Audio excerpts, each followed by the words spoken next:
기도해 주십시오. 하나님 감사합니다. 모든 권위의 원천이신 예수 그리스도의 권위가 존재가 하나님의 말씀 안에서 교회 직원들을 통하여 어떻게 나타나고 또 어떻게 교회를 세워가는 것인지 배우고 있습니다. 오늘은 특별히 교사의 직분에 대하여 배울 터인데 하나님의 말씀 위에 세워진 교회가 하나님의 말씀을 어떻게 잘 가르치고 그 안에서 세워져 나가야 되는지 또 그 직분을 맡은 교사의 의미와 또 성질이 어떠한 것인지 잘 배워서 하나님께 영광 돌리고 또한 교회가 바로 서가는데 덕을 끼치는 배움의 시간 될 수 있도록 인도해 주시옵소서. 감사합니다. 예수님의 이름으로 기도합니다. 아멘.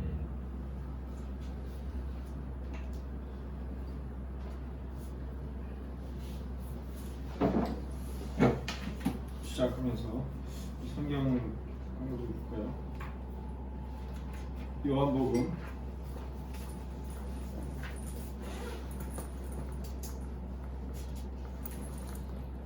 8장 32절로 읽어주실래요? 요한복음 8장 32절. 진리를 알지니 진리가 너희를 자유롭게 하리라. 네, 뭐 유명한 구절이죠.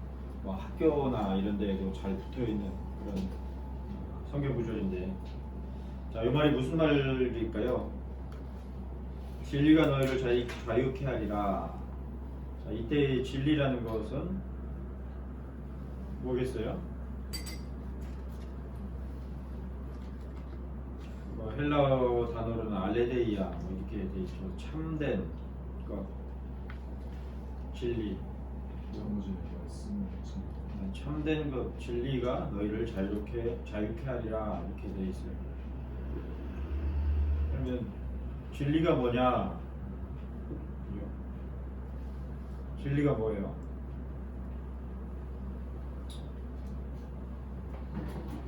참이잖아요, 그죠? 알레데이아니까. 그러면 참된 것이 우리를 자유케 한다는 것이구나, 그죠? 이렇게 이해가 되는데, 근데 이게 문맥 가운데 있는 구절이죠. 진리를 알지니 진리가 너희를 자유케 하리라. 이 말씀은 먼저 31절에 그러므로 예수께서 자기를 믿은 유대인들에게 이르신 말씀이죠, 그죠? 그런 유대인들에게, 자기를 믿은 유대인들에게 예수님께서 너희가 내 말에 거하면 참내 제자가 되고 진리를 알 것이다. 그리고 진리가 너희를 자유케 하리라. 이런 말씀이란 말이죠. 그러니까 진리가 어디에 연결되어 있는 거예요? 내 말에, 그죠? 그대로 연계되어 있죠. 그래서 이 내 말은 뭐예요? 헬라어로 보면 로고스로 이렇게 되어 있죠. 말이에요, 말. 근데 뭐 말씀이다 그러면 보통 우리는 일반적으로 오늘날 정서에서 말씀은 뭐예요? 성경을 말씀이라고 그러죠, 그죠? 근데 그 기록된 성경은 그라페라 그러죠, 헬라어로. 여기서는 로고스로 칭해져 있단 말이죠. 그러니까 그리스도께서 하신 말, 그러니까 내가 한 말에 거하면, 이렇게 예수께서 말씀하신 거죠. 그러니까 그리스도의 말씀에 거하면 진리를 알지니 진리가 너희를 자유케 하리라. 이런 문맥이죠.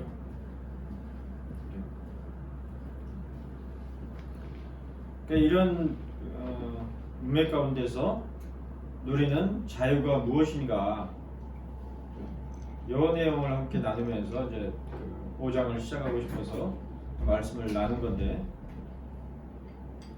자유한다는 것이 무엇일까요? 약간 막연한 포괄적인 질문이어서 좀 막연하죠, 그죠?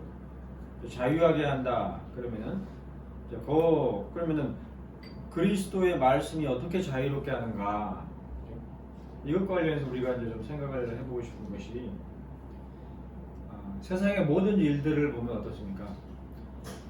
어떨 때 우리가 가장 자유롭지가 못한가요? 생각이 딱 이렇게 확연하게 결정되지 않을 때, 그때가 자유롭지 못하죠. 물론 감옥이나 이런 데 갇혀도 자유롭지 못하지만, 그래도 생각이 딱 정리가 돼 있으면 감옥에 앉아서도 생각은 자유롭죠. 근데 진짜 답답하고 자유롭지 못한 것이 어떤 거예요? 이게 어떤 생각의 결론을 짓지 못하게 될 때, 그럴 때 자유롭지가 못하죠. 불편하죠. 근데 이제 사람이 세상을 살아보면 어때요? 어떤 사안에 대해서 혹은 어떤 사람에 대해서 다 제각각 기준이 다르고 판단이 다르다는 것을 이제 알게 되죠. 그래서 세상은 늘 진실을 추구한다 이렇게 얘기하잖아요. 진실이 하나의 그 정의이고 정의 앞에서 진실만을 알기를 원한다 이렇게 얘기하는데 진실을 알기가 쉽지 않단 말이에요. 살아보면 사람 사이의 관계에서도 진실을 알기가 쉽지 않아요. A라는 사람에 대해서 B라는 사람이 생각하는 것과 C라는 사람이 생각하는 것이 각각 다르고 심지어는 동시에 한 사건을 두고도 전혀 해석이 다를 수가 있는 것을 볼 수가 있죠. 우리 사회에서 지금 보고 있잖아요. 그죠? 우리 사회에서 벌어진 어떤 사건들, 뭐 대표적으로 법무부 장관과 관련된 그동안에 있었던 사건들은 어때요? 여러 개, 두 가지 사건이었어요? 하나의 사건이었죠. 그죠? 근데 하나의 사건을 들고 어때요? 양 진영이 전혀 다르게 판단을 하고 전혀 다르게 생각하죠. 그럼 그 안에서 진실이 뭐냐? 쉽지가 않아요. 규명하는 게 사실. 그죠? 사람이 살아가는 것이 그렇단 말이죠. 인간관계도 그래요. 내가 봤을 때 저 사람은 이런 느낌인데 또 다른 사람은 전혀 그렇지 않을 수 있고 혹은 나는 괜찮은데 다른 사람은 전혀 괜찮지 않을 수가 있고 이런 경우들이 허다하단 말이죠. 살아가다 보면. 그래서 야 정말 어떤 판단을 내리기가 곤란하구나 그런 경우들을 이제 보게 될 거예요. 심지어는 3자 대면에도 어려워요. 당사자가 있고 A라는 사람, B라는 사람이 같이 대면에서 대화를 나눠도 어떤 경우에는 전혀 틀려요. 똑같이 같은 자리에 있었고 같은 장소에 있었고 같은 공간에 있었던 사건인데도 전혀 입장차가 있는 그런 경우를 볼 수가 있어요. 그러니까 진실이라는 문제가 쉬운 게 아닌 거죠. 간단하게 된 것이 아닌 거죠.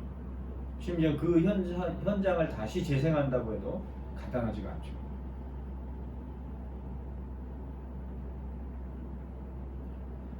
그런 의미에서 예수님의 말씀, 요한복음 8장 32절 말씀이 무슨 말씀이겠는가? 특별히 31절과 연계해서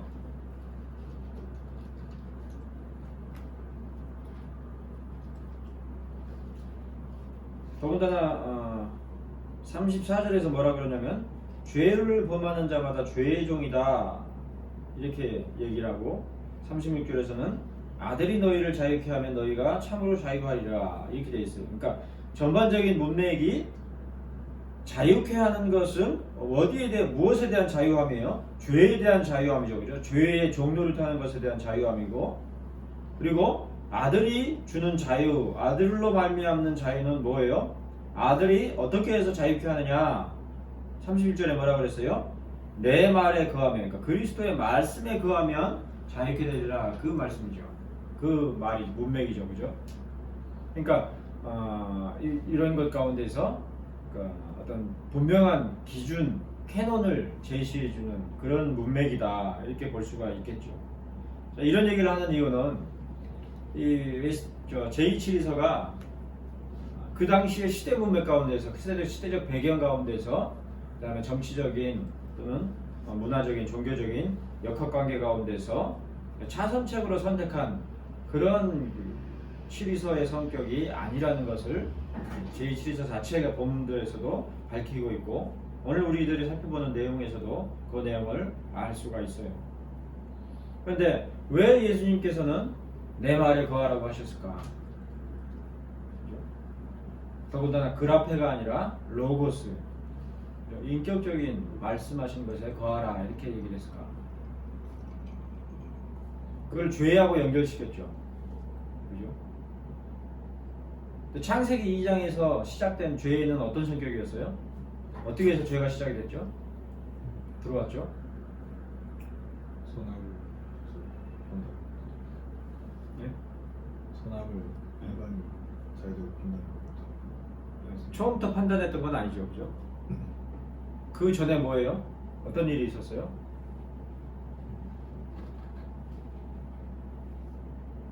창세기 2장에 하나님께서 뭐라 그래요? 2장 16절에서 창세기 2장 16절에서 목수가 하나님께서 가라사대 선악을 동산나무의 모든 실과는 임의로 네가 먹되 선악을 알게 하는 나무의 실과는 먹지 말아라 이렇게 돼 있죠. 그죠? 그러니까 하나님께서 말씀하신 것에 머무르도록 요구하셨죠.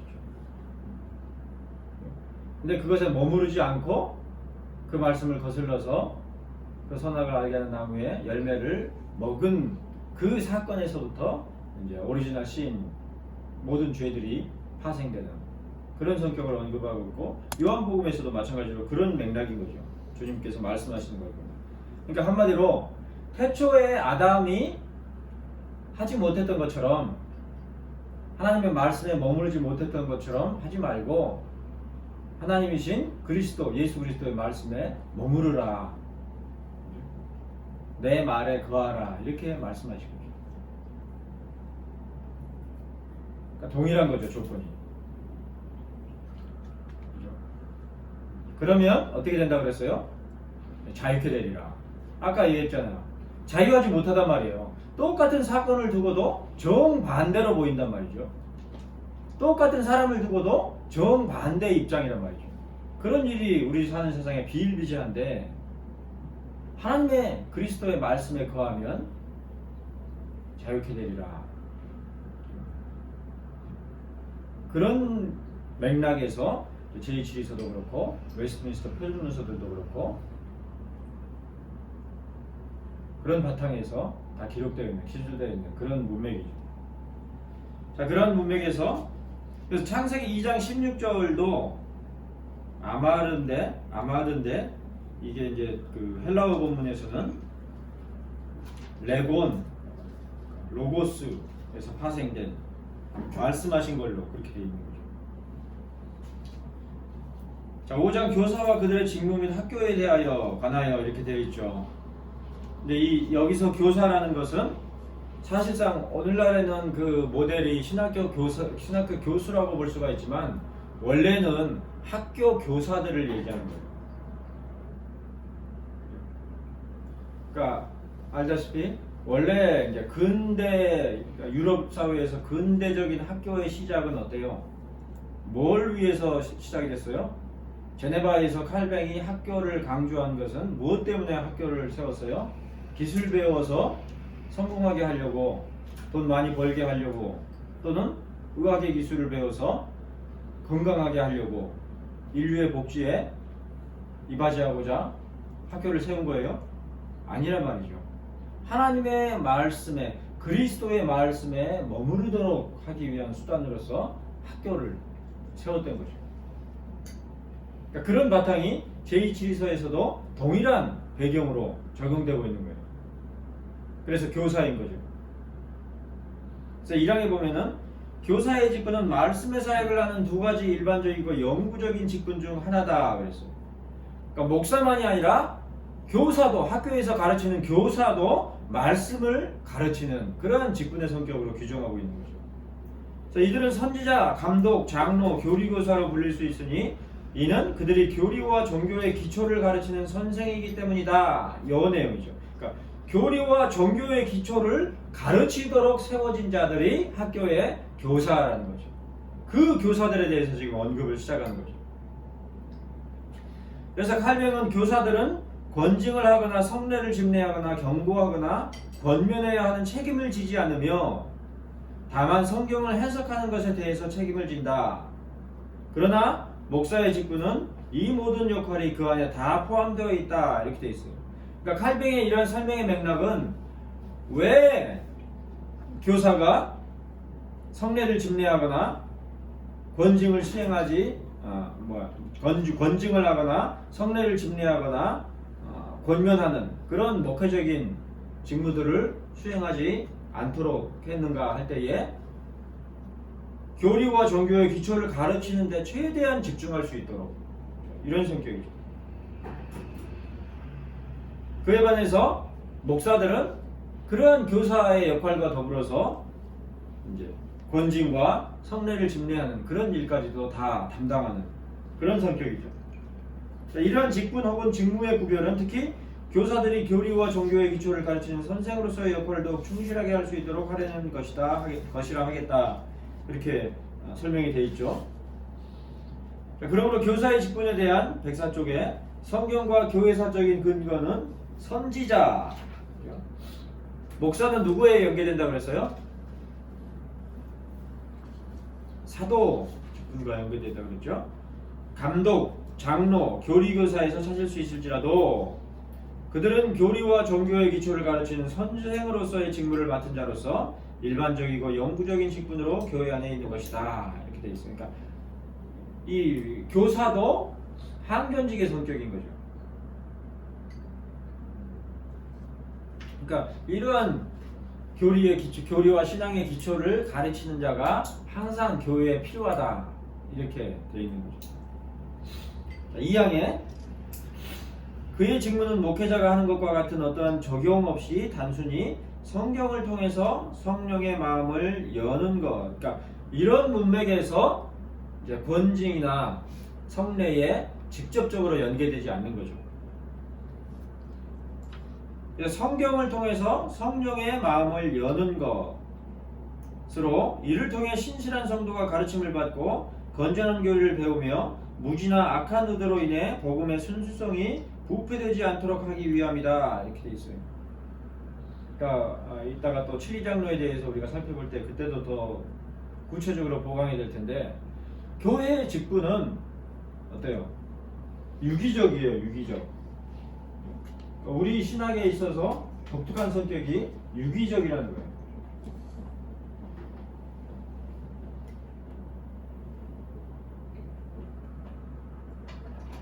그러니까 교회를 이루는 직분이 목사만 있어도 안 되고 치리장로만 있어도 안 되고 집사만 있어도 안 되고 목사와 치리장로만 있으면 되느냐? 그것도 아니에요. 집사가 있어야 돼요.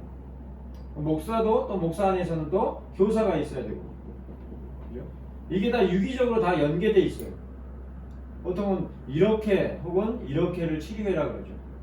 경우에 따라서 제네바 치리회나 이런 데 같은 경우에는 이렇게 치료회로 구성하기도 하는데 일반적으로는 목사와 치리장로로 이루는 것이 치료회죠.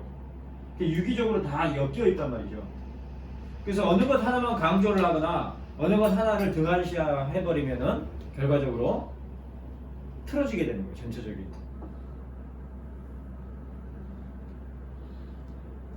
자, 그래서 칼뱅은 이 항에서 칼뱅은 교사의 의무를 성경을 풀이하던 선지자들의 의무와 동일한 것을 설명한다. 그러니까 구약 시대에도 선지자들이 어때요? 말씀을 그러니까 율법을 연구하는 그런 자들이잖아요. 그죠? 그런 성격이라는 거죠. 그래서 대보 쪽에 선지자의 직분은 그 뛰어난 계시의 독특한 은사 때문에 더욱 두드러졌다. 그러나 교사의 직분은 성격상 이와 매우 비슷하며 또한 정확하게 동일한 목적을 지니고 있다고 했다. 칼빈의 말이. 그런데 불린거는 성경이 감독, 장로, 교사를 어떻게 교환하여 사용했는지를 논한 바 있는데 제2치서 5장 1항에서 언급한 선지자, 감독, 장로, 교리교사의 맥락과 기본적으로 똑같이 언급을 해요. 다만 건전한 교리를 가르치는 직무로서의 의미가 강조되는 것을 제2치리서의 교리교사라는 단어에서 알 수 있다. 그러므로 이 항에서는 이를 통해 신실한 성도가 가르침을 받고 건전한 교리를 배우며 무지나 악한 의도로 인해 복음의 순수성이 부패되지 않도록 하기 위함이라고 규정한 것이다. 이렇게 설명을 하고 있죠. 자, 한편 그의 직무는 목회자가 하는 것과 같은 어떠한 적용이 없이 단순히 성경을 통해서 성령의 마음을 여는 것이라는 문구는 교사 직분에 있어서의 독특성을 말하는 것이지 차등을 언급하는 것은 아니다. 그러니까 말씀을 잘 풀어서 또 교리를 잘 설명하는 이런 데 중점을 두고 교사의 역할이 있다고 해서 당신은 그것만 하고 전혀 나머지 것은 전혀 손대지 마라. 그리고 그것만 하기 때문에 목사보다 열등하다. 이런 식으로 다루는 문맥이 아니라는 거죠. 얘기했듯이 그러니까 유기적으로 각 직분들이 다 연계되어 있고 직무가 나눠져 있단 말이죠. 그러니까 어떤 한 직무가 없으면 어때요? 펑크가 나는 거죠. 그죠? 그래서 이 모든 직분들이 그 직무를 수행하는 것을 통해서 지상의 가시적인 교회를 구현하는 그런 것이란 말이죠. 그래서 항조직이 중요한 거죠. 장로교회에서. 자, 3항에 그는 교사는 지식의 말씀을 받아 단순한 가르침을 통해 말씀의 신비를 푸는 일을 하고 목사는 지혜의 은사를 통해 상황에 따라 회중이 살아가는 생활에 대한 권면을 통해서 동일한 일을 하는 데 있는 것이다. 그리고 이러한 목사와 교사의 독특한 구별이 실천적으로 연계되도록 시행하는 자가 누구예요? 나중에 나오는 7위장로란 말이죠. 우리 장로, 우리나라 한국 사회 장로교회에서는 7위장로의 역할이 사실상은 본업은 하지를 않고 다른 일을 하는 경우가 더 많죠. 자, 사망에서 할 수 있는 것은 목사와 교사의 직분이 각각 구별되는 취지가 결코 두 직분 사이에 차등을 주는 것이 아니라는 사실, 즉 호칭뿐 아니라 은사의 다양성 측면에서 목사와 다른 것이지 차등이 있는 것이 아니라는 말이다. 그러니까 교회 안에서 은사는 어때요? 각자 다를 수 있고 달라야 되는데 그렇다고 해서 높고 낮음이 있는 것은 아니란 말이죠. 그렇죠? 107쪽에 두 번째 패러그래프에 자, 1580년의 총회에서는 목사가 교사의 직분으로 이직하려면 목사의 직분을 포기하도록 했는데 그것은 교사의 직무가 결코 소홀히 할 수 없는 중요한 직무였음을 시사한다. 자, 요 문맥이 어떤 설명이냐면 지금은 어때요? 신학교 교수가 되려면 어떻게 해야 돼요? 뭐 목사 안수를 받긴 받아야 되지만 목사 안수보다 더 중요한 것이 학위를 받아야 되죠. 그죠? 그리고 그 학위라는 것은 우리 사회 같은 경우는 교육부의 인가를 받은 인정하는 그런 학위란 말이죠. 그죠? 그래서 독터 학위를 거기서 교육부에서 받아야 된단 말이에요. 근데 원래 장로교회는 그거 아니고 목사들 가운데서 교사를 세우는 그런 성격이었어요. 그래서 그자가 교사를 할 경우에는 목사직을 하지 말도록. 왜? 교회 사례도 받고 학교에서도 또 봉급받고 그러면 이거 부자 되겠네? 그렇게 하지 뭐 못하게 해야지. 이런 취지가 아니고 어때요? 전에도 얘기했죠. 두 가지 직분을 가질 수 있다 그랬어요? 없다 그랬어요? 목사이면서 7위 장로를 할 수 있다 그랬어요? 없다 그랬어요? 물론 7위 하는 데 있어서는 같이 당회 안에서 회의를 하죠. 그죠? 목사이면서 집사의 역할, 집사의 중요한 역할이 뭐라고 그랬어요? 교회 재산을 관리하는 거란 말이에요. 그 두 가지를 할 수 없게 돼 있단 말이에요. 장로교회. 마찬가지 맥락인 거죠. 이렇게 자기에게 맡겨진 직무에 최대한 충실하도록 집중하도록 이렇게 규정이 되어 있는 거죠. 그래서 이제 1580년의 총회에서는 목사가 교사의 직분을 이직하려면 목사의 직분을 포기하도록 그렇게 규정을 했다는 거예요. 그러나 이제 교사의 직분을 또 멈췄을 경우에는 다시 자신이 목회지에서 목회하는 그런 사례들도 있었다고 그러는데, 자, 사항은 교사, 박사라는 이름과 직분을 통해서 우리는 폐역한 나라 가운데 있었던 유대인 그리고 그리스도인들 가운데 때때로 아주 신중하게 유지해왔던 학교, 단과대학, 여기서 이제 조금 자신 없는 부분인데 번역이 그러니까 순서상 스쿨, 그죠? 학교, 그 다음에 컬리지, 단과대학, 그 다음에 유니버시티, 종합대학, 이게 우리 일반적인 순서잖아요.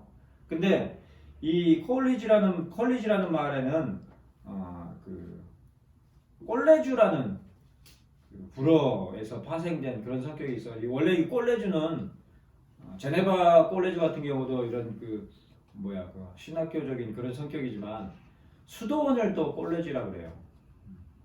그래서 그런 좀 혼용이 있어서 이 부분에 대해서 배경적인 부분들을 제가 다 확보할 수가 없어서 약간 조금 퀘스천 마크가 남겨진 부분인데, 그러나 일반적으로 이제 통상적인 우리 개념으로 생각을 해보면 학교, 단과대학, 종합대학 이렇게 질서를 이해할 수 있다.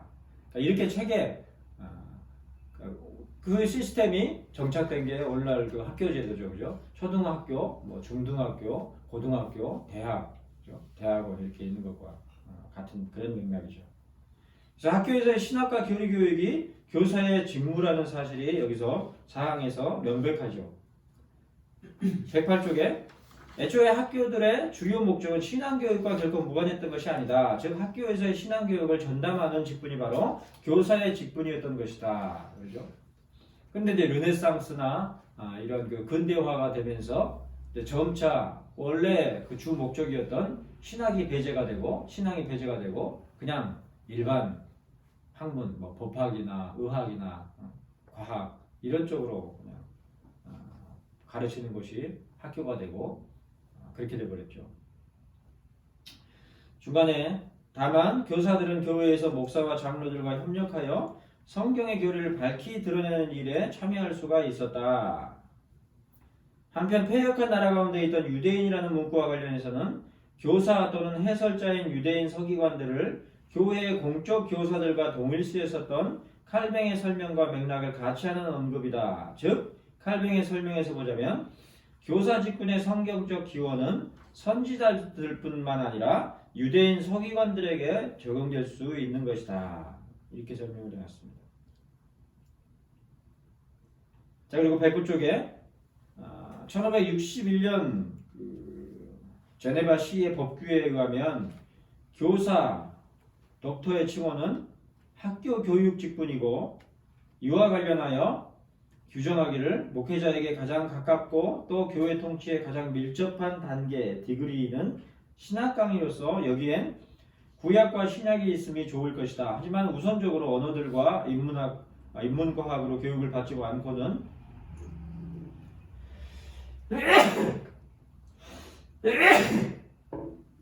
이런 신학 공부에서 유익을 얻을 수 없기 때문에 그리고 우리 자녀들에게 황폐한 교회를 남겨두지 않도록 장래를 위한 씨를 뿌릴 필요가 있기 때문에 자녀들을 교육시킬 꼴레주를 세워 목회사역과 시정부를 위해 그들을 준비시킴이 마땅할 것이라고 한 것에서 알 수 있듯이 학교, 컬리지, 유니버시티의 질서란 신학 교육을 지향하고 있는 질서였다라는 것이죠. 그게 이제 신대로 그 미국에서도 초창기 그 대학들 뭐 하버드나 프린스턴이나 이런 데가 다 어때요? 신학교로 시작이 된 거죠. 자, 5항에 교사는 장로로서 교회의 치리에 속하여 목사를 도와야 하며 어시스트로 되어 있어요. 모든 회의 안에서 그의 동료인 장로들과 더불어 협력해야 한다. 그러므로 교회적인 사안들에 대해 유일한 판단을 해야 할 경우 말씀을 해석하는 일은 Interpretation of the Word는 교사가 맡은 일이다. 그러니까 쉽게 해서 말씀, 성경 본문을 강해하고 거기에 담긴 정통적인 교리가 무엇인지를 정확하게 분석해내는 그런 작업을 그런 그 교회 회의 가운데서도 하는 그런 역할을 수행하는 것이 교사의 직무다 이렇게 얘기를 하고 있죠. 일반적으로는 목사와 다른 장로들과 협력해야 하며 그 협력이란 다름 아닌 말씀을 해석하는 일이다. 그러므로 1563년 프랑스 개혁교회에서는 신학교수들이 총회의 구성원으로 인정되었고 대회에도 위임될 수 있다고 결정했다. 이렇게 돼 있어요. 근데 오늘날에 심지어 신학교 교수들도 배제하는 경우가 있고 또 이제 노회에 참여하는 것 자체를 뭐 신학교 교수들은 당연히 뭐 안 해도 되는 것처럼 이렇게 여기는 경우가 있는데 전혀 사실은 그렇지 않죠. 교사들이 감당해야 할 중요한 직무가 이렇게 규정되어 있는 거죠. 왜 그러겠어요? 교회 회의의 안건에 중요한 안건이 뭐겠어요? 당회든지 노회든지 총회든지 주요한 안건이 뭐겠어요? 이번에 신도시 제2 개발이 됩니다. 거기 아직 정교지 뭐 분양이 아직 안 됐는데 우리 노회가 주도적으로 나서서 그 해봅시다. 이런 것이 아니라 뭐예요? 말씀이죠, 말씀. 지교회 당회도 마찬가지예요. 우리 교회 주차장이 없어서 진짜 곤란해요. 민원도 많이 들어오고 물론 그런 조치는 해야 되겠죠. 그게 주된 회의 사안이 아니에요, 안건이. 주된 안건은 뭐예요? 말씀에 관련. 어떤 분이 예수는 여호와 하나님께서 가장 1위시고 그 다음에 2위격이 예수 성자고 그 다음 마지막 3위격이 성령이다. 그러한 하나님도 그러한 체계의 등급이 있다. 그렇기 때문에 교회에서 등급이 있는 것은 직분에 등급이 있는 것은 당연하다. 이렇게 주장을 했다고 그래요. 그게 타당한지 말씀을 통해서 논의하는 이런 것이 먼저인 거죠. 근데 그 경우에 삼위일체 같은 경우에 어때요? 성경에 뭐라고 그랬어요? 나와 아버지는 하나다. 그죠? 나를 본 자는 아버지를 볼 것이요. 이렇게 동일 본질로 언급을 하셨단 말이죠. 성령님도 마찬가지고. 그런 맥락으로 보았을 때에 직분의 성격도 만약에 그렇게 비유를 한다고 한다면 동등한 것이다. 이런 식으로 논의를 하는 거죠. 그게 먼저라는 거예요. 그리고 그런 논의를 하는 데 있어서 성경 말씀을 잘 풀어내는 그런 중요한 역할을, 직무를 수행하는 자가 교사라는 거죠.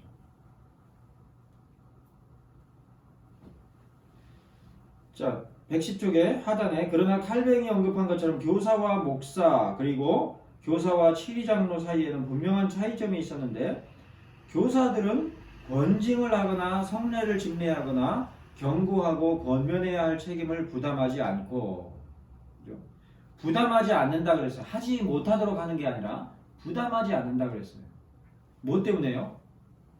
말씀을 푸는 데에 최대한 집중할 수 있도록 그리고 교리와 신앙의 기초를 가르치는 데 최대한 집중할 수 있도록 그죠? 다만 성경을 해석하는 것에만 책임을 진다. 말하자면 신자들 가운데 교리를 온전하고 순수하게 지켜야 할 책임을 지고 있는 것이다.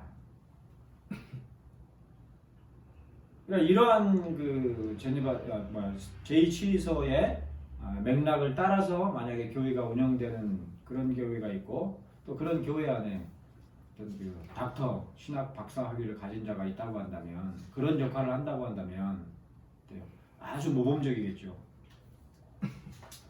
무엇보다 1561년 제네바 교회 법규 2장에서 교사들의 고유의 직무는 신자들을 건전한 교리로 가르쳐서 복음의 순수함이 무지나 잘못된 견해로 부패되지 않도록 하는 것이다. 이런 기능을 전혀 하지 못하니까 어때요? 이단 교리들이 들어오는 거죠. 그래서 유리문에 스티커를 붙여서 차단하려고 하는 그런 정도밖에는 그 정도 수준밖에는 대처를 못하는 거죠. 자, 아래쪽에 말씀을 해석하는 일은 교사가 교회에서 책임져야 할 직무는 중요한 것이다. 특히 교회적인 사안들에 대해 유일한 판단을 해야 할 경우, 그죠? 즉 이단설의 문제와 같이 성경과 교리적인 정확한 판단을 내려야 하는 문제에 있어서 박사인 교사의 책무가 교회 안에서 막중한 것이다. 그러니까 전문적인 교사죠. 6항에 그러나 교사는 다른 질서로서 부름을 받지 않는 한 회중에게 설교를 하거나 성례를 주관하거나 결혼 예식을 주관할 수 없다. 그렇죠? 반면에 목사는 학교에서 학생들을 가르칠 수도 있으니 이는 지식의 은사를 받은 목사가 가르치는 일에 있어서 합당함을 이미 폴리갑과 다른 사람들이 모범으로 보여주었기 때문이다. 이렇게 되어 있는데, 자, 프랑스 개혁교회에서는 일찍이 교회의 교사는 세례를 집례할 수 없고 목사가 교사를 성례에 함께하도록 선임하지 않는 이상 주의 만찬에서 수천할 수도 없다 그랬어요. 그렇게 규정을 해서 분명하게 구별을 두었다 그럽니다. 113쪽에 아래서 5째 줄에 6째 줄 보면 그러므로 6항의 규정은 엄격하게 적용될 수 있는 금령이라기보다도 권장할 규정이고 전체적인 의도는 각자의 직무가 결코 가벼이 여기거나 겸할 만한 것이 아니라는 사실을 명백히 하는 규정이며 포괄적으로는 교사 또한 교회에 가르치는 직분으로서 동일한 직무를 담당하는 자인 것을 밝히고 있는 것이다. 이 6항의 문맥은 사실은 이 짧은 문장보다도 훨씬 더 긴 문맥들의 설명들이 요구되는데 여기서는 그냥 개괄적으로만 큰 틀에서는 설명을 하고 있어요. 그러니까 지교회 안에서 혹은 노회 안에서 교사와 목사의 역할이 어떻게 구별이 되고 어떤 특성이 또 어떤 서로 관계가 있는가 이런 점들을 우리가 정확히 이해하는 것을 통해서 각자의 그 직무의 성격을 명확하게 생각해 볼 수가 있죠. 또 어찌됐든 이와 같이 교사와 목사는 한마디로 어떤 의미에서 같은 성격이에요? 말씀과 관련되어 있는 직무를 수행한다는 점에서 같은 성격인데 그러나 동일한 것은 아니고 구별이 있죠. 더욱더욱 말씀에만 창념하는 자가 말씀 자체에 창념하는 자가 교사인가 하면 목사는 그것을 실천하고 또 치리하는 데까지 연계되는 그런 직능이 있는 게 목사 직분인 거죠. 근데 그러면은 이러한 자만 있으면 교회가 되느냐? 목사와 교사 둘이 그러면 가르치고 말씀을 가르치고 강해하고 목사는 그걸 잘 풀어서 현장에 우리 실생활에 접목할 수 있도록 설명해주고 그걸로 족하지 않느냐? 오늘날 대부분 그 정도 수준이죠 목회라는 게 많은 경우. 그러니까 미니스트리라는 말을 엄격하게 적용을 하면 실천까지 연계가 돼야 돼요. 텍스트만이 아니라 컨텍스트까지 연계가 돼야 된단 말이죠. 근데 현대 장로교회들도 현대에 이르러서는 어때요? 다 말로 하죠. 입으로 하죠. 다 가르치는 자예요. 이제 다 가르치려고만 해요.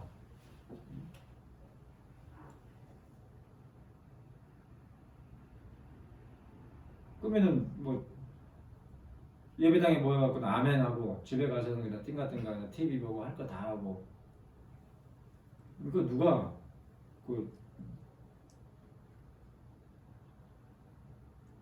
그런 부분에 대해서 누가 감당할 거예요? 그 역할을 하는 자가 바로 치리장로죠.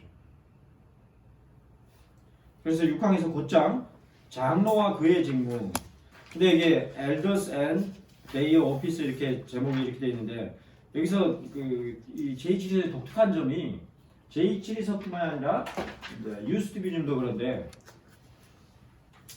지금처럼 그 용어 자체를 한 개념으로만 쓰지는 않고 여기서 장로라고 그랬을 때 포괄적인 의미에서의 장로라고 얘기할 때도 있고 엄밀한 의미에서의 장로를 치리장로를 얘기할 때도 있고 그래요. 그래서 주의 깊게 각 항들을 살펴볼 필요가 있는데 자 1항에 보면 장로라는 단어는 성경에서 어떤 때는 연령의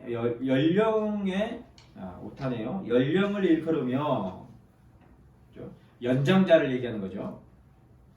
어떤 때는 직분을 일컫는 말이다. 그죠? age 영어로는 그 다음에 오피스 이렇게 분명히 구별되죠.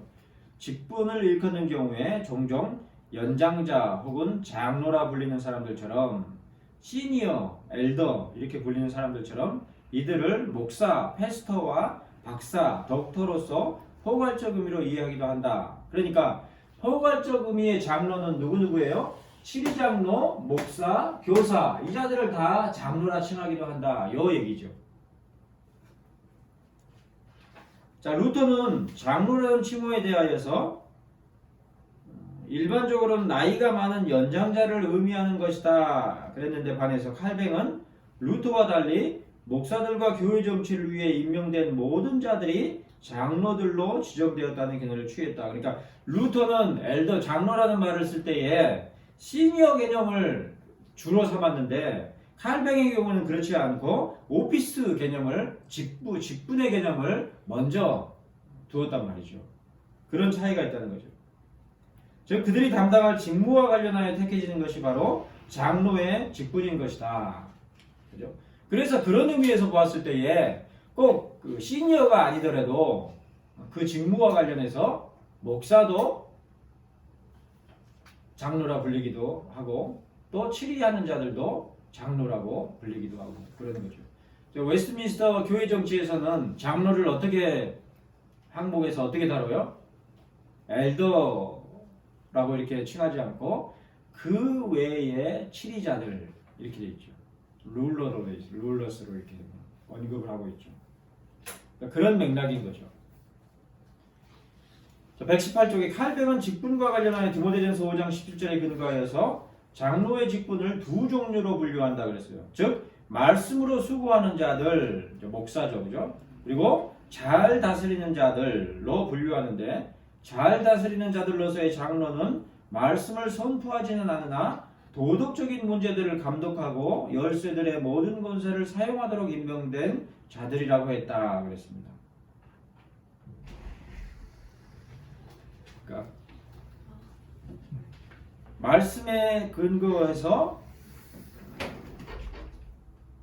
장로라는 호칭이 주된 사용과 그다음 목적이다, 그렇게 설명이 되는 거죠. 자, 이 항에서는 이러한 분류 가운데서 우리는 사도들의 예를 따라 장로를 주관하는 자, 프레지던트 혹은 치리자, 거버너라 부른다. 그들의 직분은 그것이 통상적인 것처럼 오디너리, 그죠? 오디너리, 통상적인 것처럼 항존적이며 퍼페추얼. 그래서 항존직을 뭐라 그래요? 오디너리 앤 퍼페추얼 오피서, 이렇게 돼 있죠. 따라서 하나님의 교회에 언제든지 필요한 직분이다, 그죠? 항상 있어야 된단 말이에요. 그 직분이 있어야 되고 그 직분이 수행하는 직무가 있어야 된단 말이죠, 교회 안에. 그러니까 교회를 개척했다 그랬을 때는 어때요? 반드시 이제 쉽게 해서 설립교회가 됐을 때는 장로회가 구성이 돼서 당회가 구성이 되고 집사들이 세워져야 되는 거죠. 근데 전에도 얘기했듯이 목사가 혼자 전행을 일삼기 위해서 장로를 세우지 않고 집사들만 세운다. 그러면 불완전한 교회로 계속 머무르는 거죠.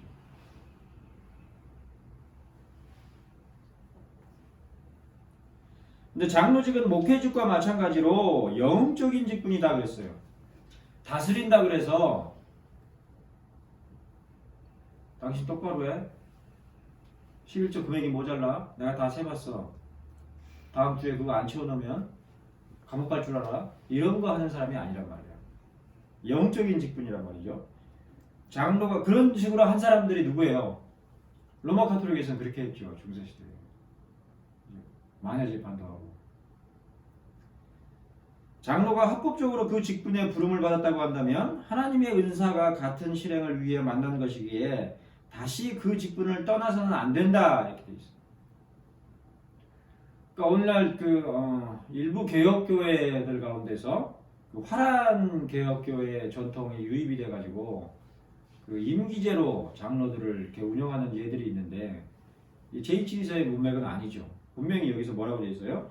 장로가 합법적으로 그 직분에 부름을 받았다고 한다면 하나님의 은사가 같은 실행을 위해 만난 것이기에 다시 그 직분을 떠나서는 안 된다. 목사가 회중을 함부로 떠날 수 없는 것처럼 치리장로의 직분을 맡은 자도 함부로 떠나서는 안 된다, 이렇게 되어 있단 말이에요.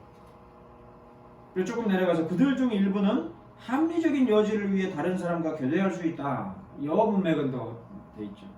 그러니까 건강이 안 좋아요.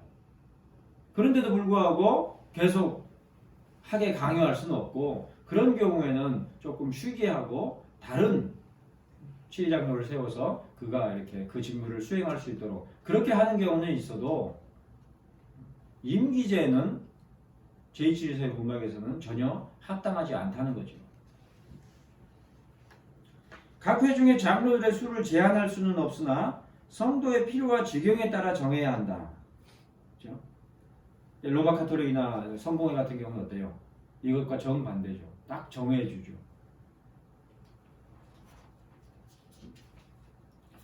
자, 120쪽에 보시면, 자, 다스리는 일을 주관하는 직분을 가리켜 주관하는 자 혹은 치리자라 부른다 하더라도 그들의 직분은 어디까지나 목회직과 마찬가지로 영적인 직분이다 그랬어요. 그러므로 쭉 내려가서 목사가 영적인 직분임과 마찬가지로 장로, 치리장로 또한 영적인 직분으로서 같은 다스리는 일을 수행하는 직분인 것이다. 그러니까 목사가 말씀으로 다스리는 것과 동일하게 치리장로도 말씀 가운데서 다스리는 그런 역할을 하는 거죠.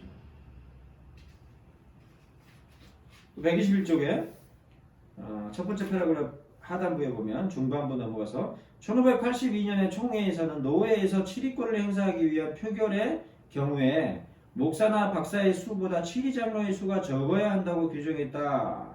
이렇게 설명이 되어 있는데 거기에 대한 각주로서 65번 보시면은 Act of General Assembly 이 자료에서 그러한 규정이 제네바 시의 규정을 따른 것이라 그랬는데 자넨 맥그라스는 이 사람이 그렇게 설명을 했는데 치리장로들이 시의회가 파송한 자들이었다는 점에서 지나친 정부 당국의 간섭을 예방하고자 하는 취지가 반영된 것이 아닌가. 요거는 이제 이 글쓴이의 해석입니다.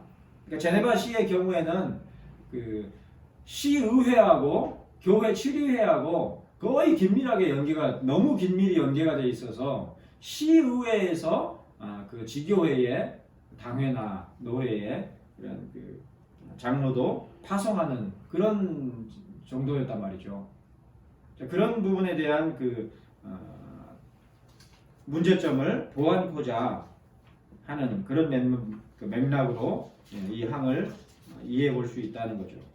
이러고 근데 치리장로는 기본적으로 목회자를 돕는 자로서 그러니까 견제하는 자가 아니에요. 목사가 설교를 똑바로 하는지 교리적으로 잘못됐는지 그걸 지켜보고 앉아있는 자가 아니란 말이에요.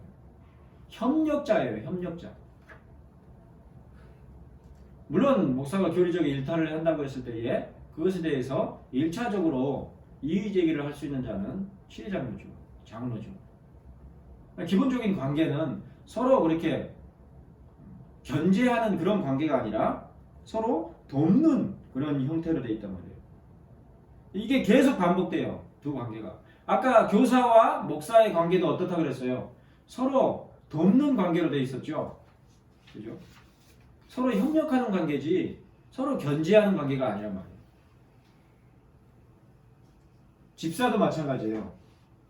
교회 안의 모든 직분은 서로 협력하는 관계지 견제하는 관계가 아니에요. 그 점에 있어서 일반 세속사회의 삼권 분립이나 그런 제도와 다른 거죠. 그러니까 근데 어때요? 그게 쉬워요? 협력하기가? 자, 협력하려면 어떻게 해야 돼요? 나는 빼어나고 누군가는 뒤처지면 협력이 돼요? 안 돼요? 안 되죠. 골고루 돼야 되죠. 그죠? 그러니까 직분을 함부로 못 세우는 거죠. 엄중히 세워야 되는 거죠. 한편 치리장로의 임기와 관련하여 과거에 선거를 통해 1년의 임기제로 세워졌는데 이게 이제 이미 예가 있어요. 역사에서. 제네바 시에서 연례적인 조사를 통해 계속하여 심우할 수 있는지의 여부를 판단했었던 것에 영향을 받은 것이라 하겠다. 반면에 제2치리서에서는 장로가 합법적으로 그 직분에 부름을 받았다고 한다면 하나님의 은사가 같은 실행을 위해 만난 것이기에 그러니까 목사와 동일하기에 다시 그 직분을 떠나서는 안 된다고 하여 목사와 마찬가지의 임기를 적용한 것을 볼 수 있는데 이는 프랑스 개혁교회가 교회의 허락이 없이는 장로직을 사임할 수 없도록 했던 규정을 따른 것이다. 그러니까 퀵 시노디콘에서도 동일하게 프랑스 위그노들의 교회 장로교회 정치에서도 동일하게 그렇게 돼 있고 제네바시의 그 독특한 점이라는 거죠. 그런 임기 형식은. 그래서 사실 국가 정치와 교회 정치 사이의 관계를 규정한 일장의 맥락으로 볼 때에 이는 고위 성직자나 정부 당국에 의해서가 아니라 교회에서 자체적으로 세워진 치리장로의 직분을 굳이 임기를 두고 연례적인 조사를 통해 계속하여 심우할 수 있는지의 여부를 판단해야만 할 필요성이 없었기에 그같이 변화한 것이라 하겠다. 이렇게 친절하게 각주를 다루는데 각주 67번에 보면은 고린도전서 12장 28절, 로마서 12장 6절, 사도행전 6장 3절 본문을 설명을 하면서 성경에서는 공의, 교회가 자체적으로 필요를 따라 그리고 하나님의 공급하시는 은사를 분별하여 직분을 세우도록 한 것을 볼 수 있다. 그러니까 자기 나름대로 직분을 세운다는 말이 아니라 어떤 권세와 떨어져서 구별되게 교회가 운영되는 그러니까 독립성이 여기서는 이제 보장이 된다는 거죠. 그러나 이렇더라도 이 어떤 규정하거나 운영되는 방식은 어때요? 우리끼리 결정하면 되는 거예요? 그건 뭐라 그랬어요? 그런 거를 회중주의라고 그랬죠, 그죠? 그런 거는 그런 것이 아니고 뭐에 의해서 결정을 해야 돼요? 말씀에 따라서, 그죠? 항상 그게 우리는 따라붙죠. 그러므로 이러한 변화는 고위 성직자의 임명이나 정부 당국의 파송에 의해서가 아니라 교회가 자체적으로 직분을 세우게 되는 표면적인 의미뿐 아니라 성경의 원리에 더욱 충실한 의미로 잘 개혁된 예인 것이다. 이렇게 설명을 해놨습니다. 자, 그래서 두 번째 패러그래프에 122쪽에 교회의 7위장로가 교회에서 자체적으로 세워졌음이 분명하다. 그죠? 정부가 세운 게 아니란 말이에요. 성공회는 그런 식이죠. 그 고위 감독제도, 그렇죠? 감독제 같은 경우는 어때요? 위에 이제 막 슈퍼 인텐던트나 이런 그 고위 성직자들이 임명하는 식으로 되죠. 로마 카톨릭과 유사하게. 그렇게 되지 않죠. 우리는 회중 가운데서 지교관이 세워지는 방식이죠. 자, 고위 감독자나 제네바 시의 경우처럼 정부 당국에 의해 파송되는 것이 아니라 성경의 맥락대로 지교회의 회중들이 자체적으로 판단하여 세운 것이 시리장로의 직분이었음을 분명하게 알 수 있다 그랬습니다. 그러니까 그런 점에서 제네바 7위서보다 스코틀랜드 제2 7위서가 좀 더 잘 개혁된 성격이죠. 제네바 시 같은 경우는 굉장히 또 탁월한 점도 있지만 한편으로는 이런 점에서 성경에 조금 덜 다가간 그런 측면이 있는 거죠. 사망에 자, 모든 장로가 말씀을 가르치는 선생일 필요는 없으나 그럼에도 불구하고 그들이 그렇게 해야 한다면 이 또한 참으로 명예로운 일이다. 그들이 마땅히 행할 일에 관해서 우리는 하나님의 말씀이 나타내는 바, 즉 사도 바울이 기록한 규정들을 따른다 그랬어요. 그죠? 요 이제 사망이 아까 처음에 성경 구절을 우리가 살펴본 취지죠. 하나님의 말씀이 나타내는 바, 즉 사도 바울이 기록한 규정들, 캐논을 따르는 것이다.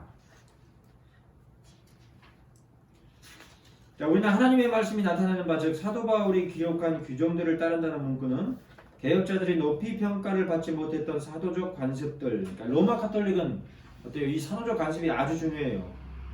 로마 카톨릭뿐만 아니라 성공회주의자들도, 감독제주의자들도 이 사도적 관습들, 그 다음에 클레멘스 로마누스에게서 기인한 헌법들을 참고한 것이 아니라 목회서신에 명시된 표준이나 규정들에 따른 것이라는 말이다. 그러니까 오늘날 그 일부 하여튼 진보적이라고 칭하는 그런 교단 같은 경우에 예전, 그래서 초대교회 예전, 그다음에 그 뭐 1세기, 2세기, 3세기, 4세기의 예전들 이런 것들을 이렇게 추구하는 그런 예가 있는데 이 제2치리서는 그런 것들을 추구하지 않고 오히려 그 바울에 의해서 기록된 성경 말씀의 근거에서만, 그죠? 그러니까 저는 지난번에도 소개했듯이 사무엘 밀러라는 사람이 쓴 18세기 인물인데 미국의 초창기 장로교주의자죠. 이 사무엘 밀러가 쓴 그 장로교주의에 대한 그 책을 보면 그런 설명이 잘 나와 있는데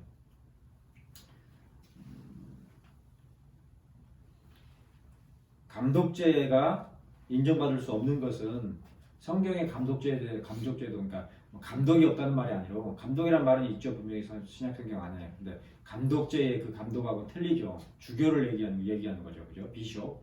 이 주교 감독이라는 감독제가 신약성경에 없을 뿐더러 1세기 교회도 없다가 이제 3세기, 4세기 이때 이제 생겨난 것을 이렇게 설명을 하고 있어요. 그때 문헌들에 대해서도 소개를 하고 있는데 그런 것들의 근거에서 성공회주의자들은 감독제를 표방을 하고 로마 카톨릭도 마찬가지로 교황주의를 표방하는 근거로 삼죠. 근데 이 제2치리서는 그렇지 않다는 거예요.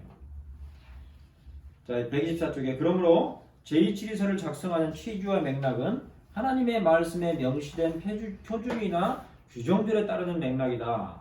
한마디로 뭐예요?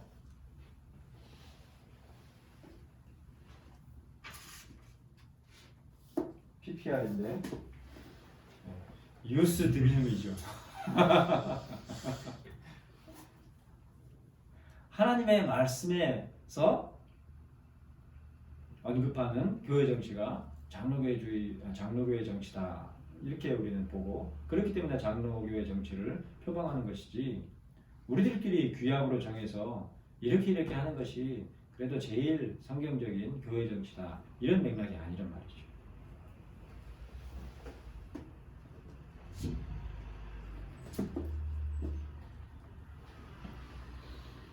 자, 한편 모든 장로가 말씀을 가르치는 선생일 필요는 없으나 그럼에도 불구하고 그들이 그렇게 해야 한다면 이 또한 참으로 명예로운 일이라는 문구는 디모데전서 5장 17절에 잘 다스리는 장로들은 배나 존경할 줄 알되 말씀과 가르침에 수고하는 이들에게는 더욱 그리할 것이라는 말씀을 적용한 것이다. 즉 모두가 말씀을 가르치는 장로일 필요가 없으며 오히려 가르치는 장로와 별도로 교회의 치리를 담당하는 장로가 있어야 한다고 그랬어요.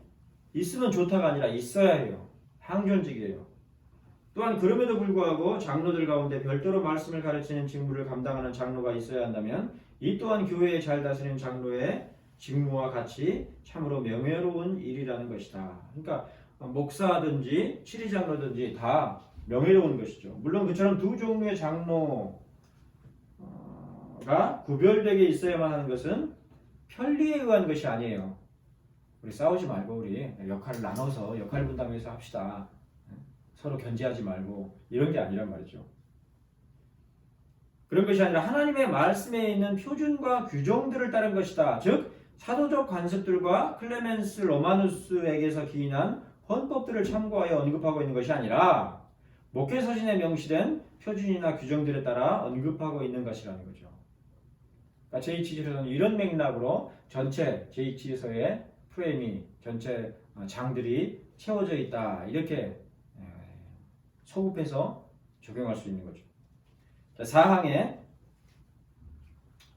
그들의 직무는 여기서는 이제 치리장로에 더 집중이 되는데 여럿이 또한 연합하여 성실하게 공적으로 그리고 사적으로 그들에게 맡겨진 무리를 돌아보아 신앙 혹은 회중의 생활이 부패하지 않게 하는 것이다. 문장이 좀 쉬운 듯하면서 쉽지 않죠. 여럿이 또한 연합하여. 이 말은 여럿이라는 것은 아래 설명 부분에 보면은 125쪽 맨 아래줄에 보면 여러 치리장로들에 의해 이 짧은 문장과 연계가 되고 또한 연합하여는 그 이후에 그리고 목사와 박사 치리장로들이 연합하여서 그들에게 맡겨진 무리를 돌아보도록 한 것이다. 그러니까 장로들끼리 모이는 그러한 장로들이 여럿이 그리고 연합하여 목사, 장로, 교사가 연합하여 그죠? 성실하게 공적으로 그리고 사적으로 그들에게 맡겨진 무리를 공의 세 직분이 해야 할 일은 신앙 혹은 회중의 생활이 부패하지 않게 하는 것이다. 자, 우리가 귀로 듣기만 하고 실천을 안 하면 부패하게 돼요, 안 돼요? 되죠. 신앙생활을 아까도 얘기했듯이 늘 그냥 가르치는 자만 있고 치리장로가 없으면 어떻게 돼요? 부패하죠. 그래서 앞에서 아멘 잘하고 헌금 안 빠지고 예배 안 빠지고 헌금 내고 뭐 이것만 하면은 나머지는 다 내 생활이다. 이런 개념으로 신앙생활하는 분들이 오늘날에는 아주 흔하죠. 그죠? 그러니까 무슨 일이든지 막 벌어지죠. 놀랄 일이 없죠. 무슨 일이 나도 이상할 일이 없죠. 전혀 통제가 안 되죠. 통제라는 말이 좀 그렇지만. 자, 126쪽에 사실 여럿이 또한 연합하여라는 말은 복수의 치리장로들과 아울러 목사들과 연합하여 그들에게 맡겨진 무리들을 돌아보도록 합니다. 그러므로 장로회, 엘더십 혹은 당회, 세션을 구성하여 그들에게 맡겨진 무리를 돌아보아야 함이 분명하다. 그러니까 이 장로회의 교회의 회의의 목적은 이걸 보면 두 가지죠. 지금까지 산출된 것. 하나는 뭐예요? 말씀 교리를 위하여서. 또 한 가지는 돌아봄이죠. 돌봄. 그럼 그때 돌보는 건 뭘 돌보는 거였어요? 거기서요. 양식 떨어졌니? 어떻게? 밥은 먹고 다니니? 이런 거 챙기는 거예요? 그게 아니죠. 말씀에 따라서 잘 신앙생활을 하고 있는지를 살펴보는 거죠. 자, 그런데 그들에게 맡겨진 무리를 돌아본다는 것은 여기서 다시 언급을 하죠. 신앙 혹은 회중의 생활이 부패하지 않게 하는 것을 일컫는다. 즉 무리의 필요를 파악하여 돌보는 의미보다는 감독하는 역할을 수행하는 것이다. 그래서 목사를 감독으로 칭하기도 하죠. 제1치리서에서는 여전히 유지했었던 지역 순회 감독 슈퍼인턴덴트 제도를 노예 제도로 대체한 것에서 알 수 있듯이 장로교회에 있어서 감독 혹은 치리는 여럿의 장로들에 의해 그리고 또한 목사와 연합한 치료회인 당회를 통해 수행되도록 계승되어 왔다. 왜 이렇게 했겠어요? 장로교회의 권세는 처음에 우리가 앞에 부분에서 장로교회의 권세는 어디에 위임된다고 그랬어요? 개인에게 위임된다고 그랬어요? 회에 위임된다고 그랬어요? 회라고 그랬죠. 그래서 당회가 있고 노회가 있고 총회가 있고 이렇게 돼 있죠. 장로교회는. 근데 감독제는 어때요? 개인에게 위임돼요. 그 권세가. 인터넷에게 권세가 임명권이 위임되는 그런 식이죠. 교황주의는 교황이나 추기경이나 이렇게 사제들에게 위임되고. 근데 장로교회는 어때요? 약간 비슷한 면이 있어요. 체계의 시스템은. 근데 그렇다고 해서 개인에게 위임되는 것이 아니라 항상 회로 그런 형태, 그런 데서 아이디어를 얻어서 현대의 그 의회 민주주의가 그런 아이디어 가운데서 나온 거죠. 자, 5항에 이제 5항, 6항을 우리가 이해하는 것이 또 중요한데 5항에 보면은 목사와 박사들이 말씀의 씨앗을 뿌리고 가르치는 일에 성실해야 함과 마찬가지로 장로들도 사람들 가운데서 동일한 결실을 할 수 있도록 주의를 기울여야 한다. 자, 고린도전서 3장 7절 한번 찾아보세요.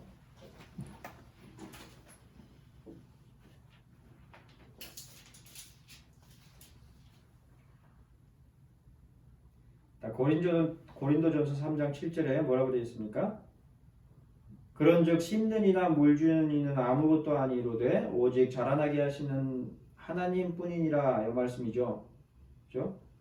네, 전체 문맥으로 보면은 이제 3장 1절에서부터 쭉 읽어보면은 형제들아 내가 신령한 자들을 대함과 같이 너희에게 말할 수 없어서 육신에 속한 자 곧 그리스도 안에서 어린아이들을 대함과 같이 하노라. 내가 답답해서 애 대하듯이 상세하게 가르쳐 주겠다 그 말이죠. 내가 너희를 젖으로 먹이고 밥으로 아니하였노니 이는 너희가 감당치 못하였음이거니와 지금도 못하리라. 너희가 아직도 육신에 속한 자로다. 왜? 너희 가운데 시기와 분쟁이 있으니 어찌 육신에 속하여 사람을 따라 행함이 아니리오. 우리 개혁 신학을 추구하는 자들도 시기와 분쟁 끊임이 없죠. 어떤 이는 말하되 나는 바울에게라 하고 다른 이는 나는 아볼로에게라 하니 너희가 사람이 아니리오. 너희가 다 사람 아니냐? 다 같은 사람일 뿐이지 않느냐? 그 말이죠. 그런즉 아볼로는 무엇이며 바울은 무엇이뇨? 저희는 주께서 각각 주신 대로 너희로 하여금 믿게 한 사역자들이니라. 나는 심었고 아볼로는 물을 주었을 때 오직 하나님은 자라나게 하셨으니 이 맥락에서 이제 7절에서 그런즉 심는 이나 물 주는 이는 아무것도 아니로되 인간 사역자는 아무것도 아니로되 오직 자라나게 하시는 하나님뿐이니라. 그러니까 하나님께만 영광을 돌리려고 해야지 서로 누가 크네 누가 작네 그따위 짓을 하고 있냐 그 얘기죠. 그러니까 고린도전서 3장 7절 말씀과 동일하게 유사하게 5항에서 뭐라 그래요? 목사와 박사들이 말씀의 씨앗을 뿌리고 심는 이죠.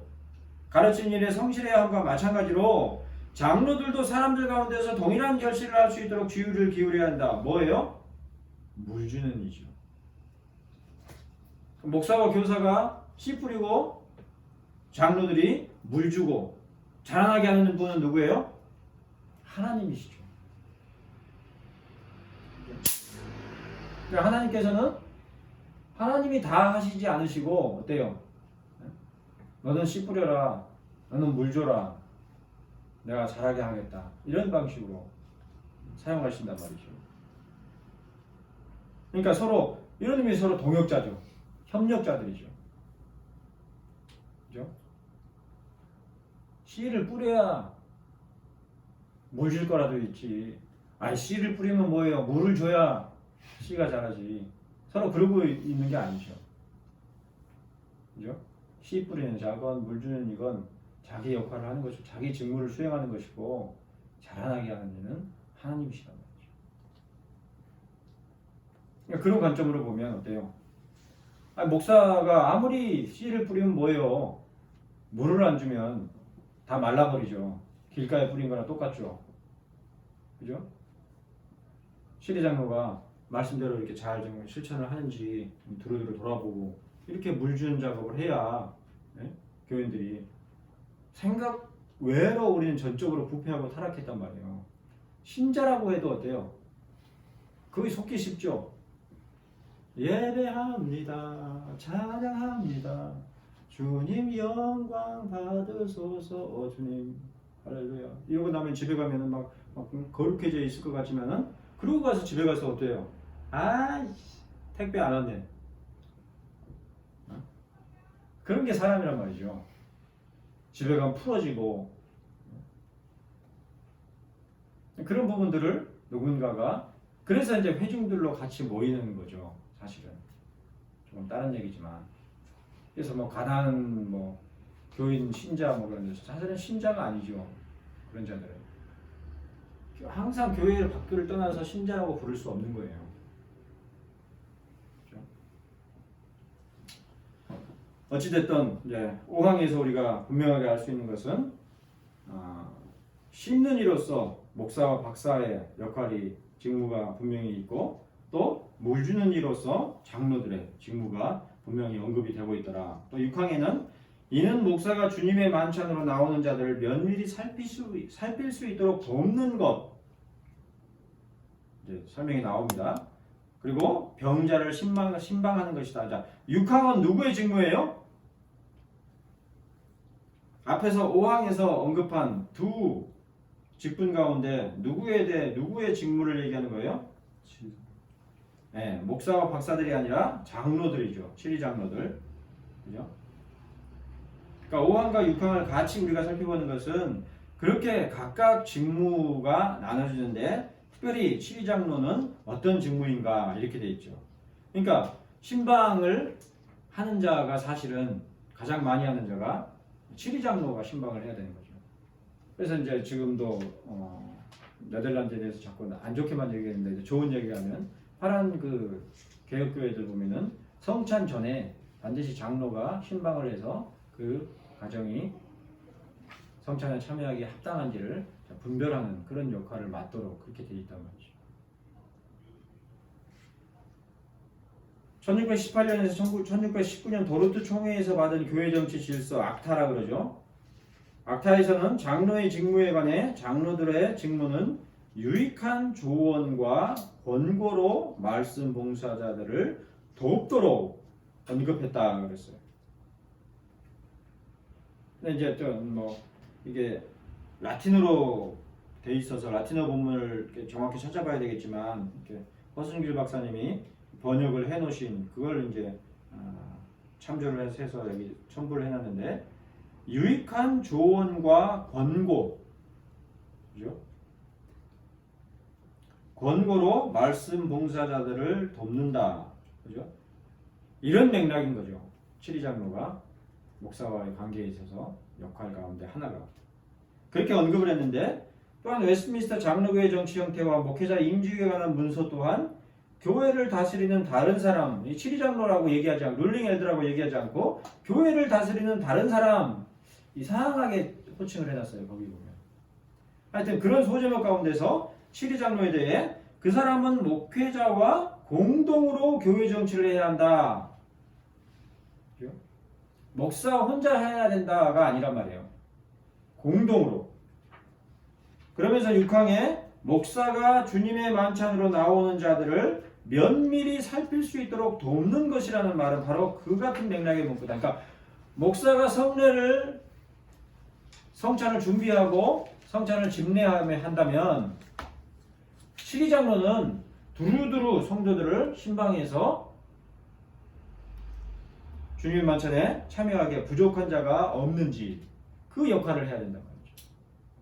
그렇게 해서 서로 협력하는 거죠. 128쪽에 제2치리서가 장로라는 직분에 대해 다루면서 말씀을 가르치는 직분으로서의 장로를 함께 통상적으로 다루는 것에서 알 수 있듯이 통상적인 주님이 오실 날까지 통상적으로 그렇게 이루어져야 된다는 거죠. 목사와 교사 그리고 치리장로는 모두 함께 장로라 통칭될 수가 있다. 즉 그들의 각각의 직무는 함께 유기적으로 연합되어 있는 것이다. 각각 독립된 것이 아니라 연합되어 있단 말이에요. 자, 가정을 이루는데 엄마가 빠지거나 아빠가 빠지면 어때요? 완벽한 가정이에요? 불완전한 가정이에요? 뭐 요즘은 뭐 인권 강조해서 뭐 그렇게 얘기하면은 편모인 그런 가정을 인권을 상실시키는 것이다, 손상을 주는 것이다, 뭐 이렇게 오해를 하라는 것이 아니라 어때요? 일반적으로 어때요? 두 부모가 다 있는 가정만 못한 건 분명하단 말이에요. 동일하게 가정이 운영될 수 있는 건 아니란 말이죠. 그죠? 마찬가지로 목사와 치유장로가 동일하게 서로 협력 가운데서 있을 때에 교회가 제대로 그 역할, 그 직무를 수행할 수 있는 것이죠. 제2치리사가 장로라는 직분에 대해 다루면서 말씀을 가르치는 직분으로서 장로를 함께 통상적으로 다루는 것에서 알 수 있듯이 목사와 교사 그리고 치리장로는 모두 함께 장로라 통칭될 수가 있는데 즉 그들의 각각의 직무는 함께 유기적으로 연합되어 있는 것이다. 그러므로 5항에서 언급하는 것처럼 목사와 박사들이 말씀의 씨앗을 뿌리고 가르치는 일에 성실해야 함과 마찬가지로 장로들도 사람들 가운데서 동일한 결실을 할 수 있도록 주의를 기울여야 하는 것이다. 그러니까 목사와 박사들이 말씀을 열심히 가르치고 풀어내는 그러한 역할을 수행함과 아울러서 치리장로들이 두루두루 돌아보는 그런 역할들을 그런 직무를 수행해 줘야 된단 말이죠. 근데 지금 우리 목회의 현실은 어때? 장로교회라도 이게 누구한테 집중되어 있어요? 이 두 가지가 다. 네? 누구한테 집중되어 있어요? 목사. 그래요. 목사가 다 하죠. 당연히 목사가 다 해야 되는 걸로 그렇게 알고 있죠. 그렇지 않다는 거죠. 특별히 6항에 목사가 주님의 만찬으로 나오는 자들을 면밀히 살필 수 있도록 돕는 것이라는 문구에서 알 수 있듯이 치리장로들은 성찬에 앞서 회중들의 경건을 살피고 감독하여 주님의 만찬에 나오는 자들이 경건하게 예비되도록 하는 데에 있어서 중대한 직무를 담당하는 직분이다. 근데 뭐 이런 직무가 수행이 안 되니까 어때요? 뭐 불화 가정이나 심지어는 이혼해가지고 대형교회 같은 경우는 이혼했는데 같은 예배당에 나와서 성찬에 참여하는 그런 예도 생긴단 말이죠. 뭐 워낙 크니까 이제 모르는 경우에는 뭐 모르겠지만 아는 사람 알 거 아니에요. 수근수근하고 뭐가 되겠어요?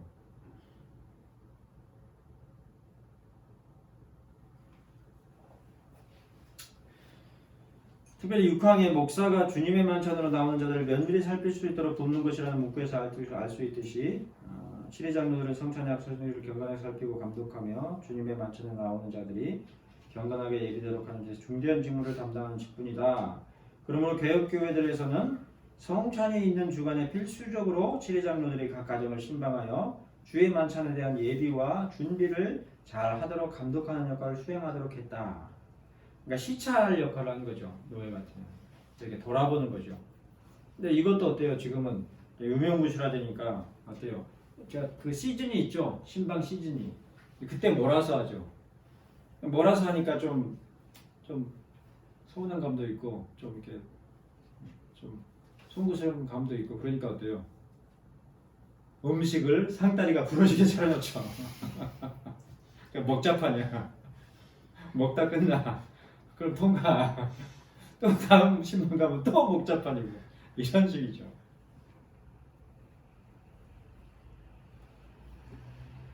참 이런 점에서 구체적으로 이런 거 하나하나 개혁이 돼야 종교개혁 뭐 주간이라 그러고 매해 종교개혁을 하고 뭐 도르트 몇 주년 뭐 이런 거 하면 뭐예요?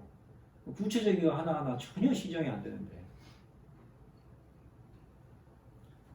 마찬가지로 병자들의 신방에 있어서도 치리장로의 역할이 중요하며 그렇죠. 경우에 따라서는 성찬 신방과 병자 신방의 안건을 당회에서 논의하여 목사와 함께 대책을 세우거나 대처할 수 있도록 한다. 그러니까 신방을 갔더니 그 가정이 깨지게 생겼더라. 아니면 신방을 갔더니 그 양반이 그래서 못 나왔구나. 암 걸려서 병원에 입원했다더라. 근데 치료비도 없고 곤란한데 그냥 쉬쉬하고 있더라. 야, 큰일이구나. 그런 부분들도 당회를 통해서 대처할 수 있도록 이렇게 해야 되는 거죠. 저는 목사와 치리장로가 한 가지로 그죠? 돕는 것이 아까 3장 7절 다음에 8절에 뭐라 그랬어요? 씻는 이와 물 주는 이가 일반이나 각각 자기의 일하는 대로 자기의 상을 받으리라. 이건 이제 옛날 버전인데 한 가지로 뭐 이렇게 번역이 되니까 같다는 거죠. 하나로 동일하게 돕는 것이 장로교회의 치리에 있어서 중요한 부분이다. 이런 방식으로 서로 협력하고 동역하는 그런 직분으로서 있는 것이죠. 자, 7항에 얼마 안 남았습니다. 그들은 이것도 이제 민감하게 대두됐던 부분인데 오해의 소지가 있었죠. 그들은 회의를 주관하되 they should cause the act of assemblies. 지교회와 지방교구 혹은 일반적인 사안들을 특별히 주의하여 다루도록 해야 한다. 그러니까 여기서 they라고 얘기했죠. 여기 they should, 그죠? 그러니까 장로라고 그냥 지칭하지 않고 they라고 이렇게 용어를 쓴 것을 통해서도 알 수 있는데 여기서 장로라고 그랬을 때 여기서 얘기하는 장로는 치리장로 한 사람을 지칭하는 것이 아니고 전체적인 장로를 지금 얘기하고 있어요. 그런 문맥이에요. 후반부 8항이나 9항 통해서도 그게 또 분명하게 드러나는데 어쨌든 봅시다. 장로들은 회의를 주관하되 지교회와 지방교구 혹은 일반적인 사안들을 특별히 주의하여 다루도록 해야 한다. 그러니까 회의를 해야 된다 그 말이죠. 근데 설명의 첫 번째 패러그래프 아래쪽에 이 장에서 장로란 포괄적 의미에서 치리만을 담당하는 장로와 말씀의 가르침과 치리를 담당하는 장로 모두가 여럿이 또한 연합하여 서로 도움으로 감당할 직무를 지닌 자들이다. 그죠? 넓은 의미의 광범위한 의미의 장로를 얘기한다. 그러나 장로회 및 회의 그리고 치리회에 관하여 다루고 있는 실장 1항에서 장로회와 회원들은 일반적으로 목사, 박사로 구성되고 흔히 우리가 말하는 장로들은 말씀과 교리를 맡은 자가 아니라 그랬고 또 6항에서는 모든 회의의 최종 목적은 첫째로 종교와 교리가 흠이나 타락 없이 순수성을 지키는 데 있다고 하여 말씀과 교리를 맡은 자가 아닌 흔히 말하는 장로들이 아니라 말씀과 교리를 맡은 자로서의 장로 가운데서 의장을 세워 회의를 조정하는 것임을 알 수가 있다. 그러니까 이 회의에서도 주된 안건은 뭐여야 돼요? 아까 어느 가정 신방했더니 거기 바람났습니다. 거기 암 걸렸습니다. 이런 게 주가 아니고 말씀이 주란 말이죠. 당연히 말씀을 주된 직무를 감당하는 사역자가 모더레이터로, 그죠? 그런 의미에서의 회장인 거죠. 의장인 거죠. 의장. 그래서 장로교회의 모든 회장들은 프레지던트가 아니라 모더레이터예요. 조정자예요. 조정자. 회의를 주관하는 자죠. 그죠? 아울러서 9항의 내용과 함께 이해되는 내용인데 9항에 보면은 133쪽에 목사와 교사와 더불어 회의를 정하는 것이다. 이렇게 돼 있어요. 그들의 중요한 직무는 이따 구항에서 더 자세히 살펴보기라고. 자, 하지만 그들 즉 장로들로서 함께 회의를 주관하도록 했으니 목사가 회의의 의장으로서 회의를 조정하고 치리 장로들 또한 회의를 준비하고 참여하여 함께 논의하는 것이다. 그죠?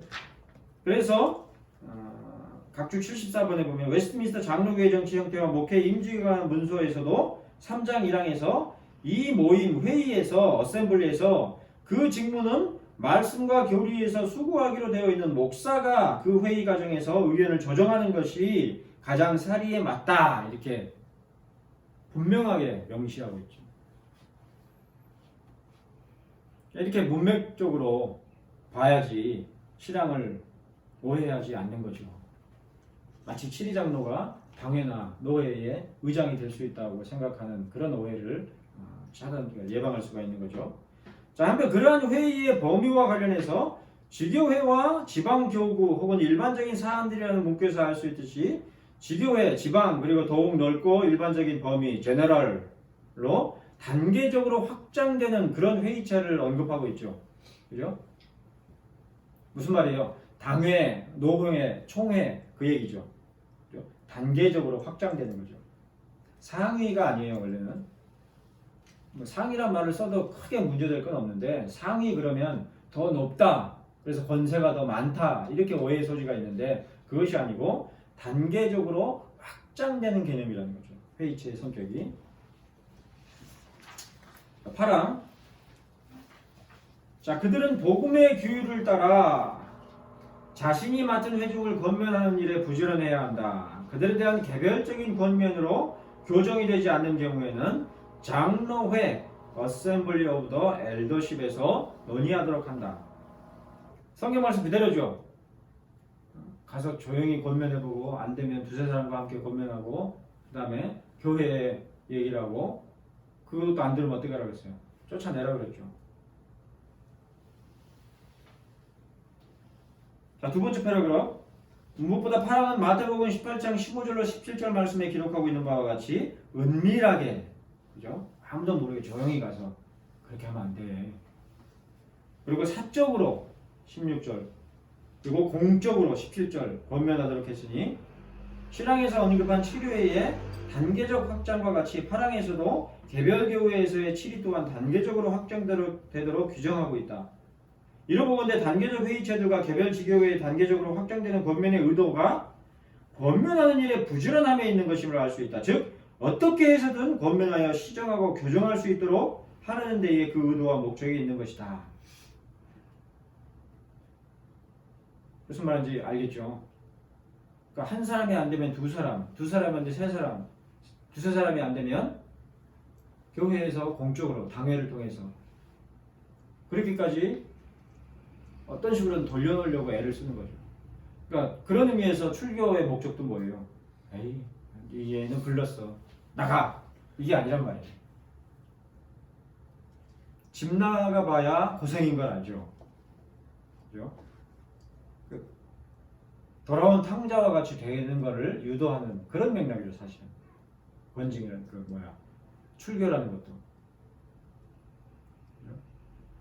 로마 카톨릭은 출교는 뭐예요? 엑스카미니카티오. 끝이에요. 살았으나 죽은 목숨이죠. 근데 장로교회의 출교는 뭐예요? 최후의 방법을 써서라도 돌이키도록 하는 거죠. 그러니까 사형이라는 사형제도도 원래는 맥락이 그거죠. 죽인다, 죽여버린다 그래도 말을 안 들어요. 진짜 죽음에 직면하도록 함으로써 그 마음이 돌이키도록 하는데 사실은 의도가 있는 거죠.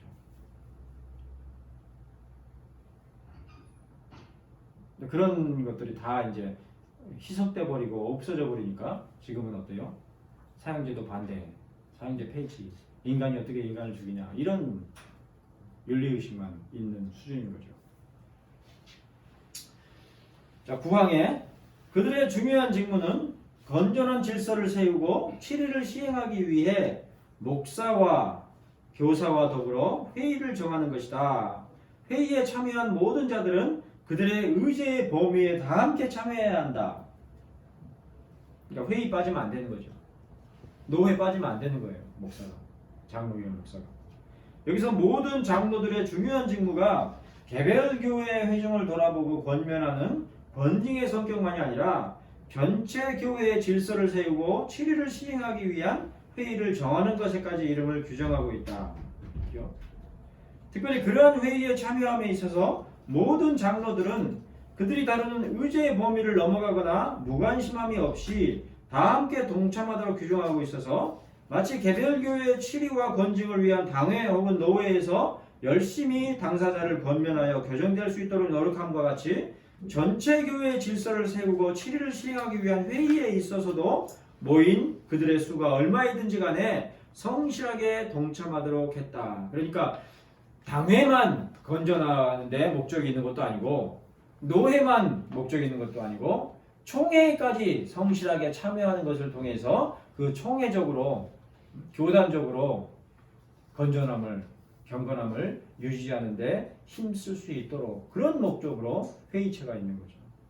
그런 역할을 충실히 수행해야 된다. 장로들은 이렇게 이제 제1지지서에서 규정을 하고 있는 것이죠. 자 이제 광고 하나 드릴게요. 다음 주에 제가 개인적인 사정이 좀 있어서 한번 휴강을 하고요. 그 이후로는 휴강이 없는데 그런데 이제 휴강에 앞서서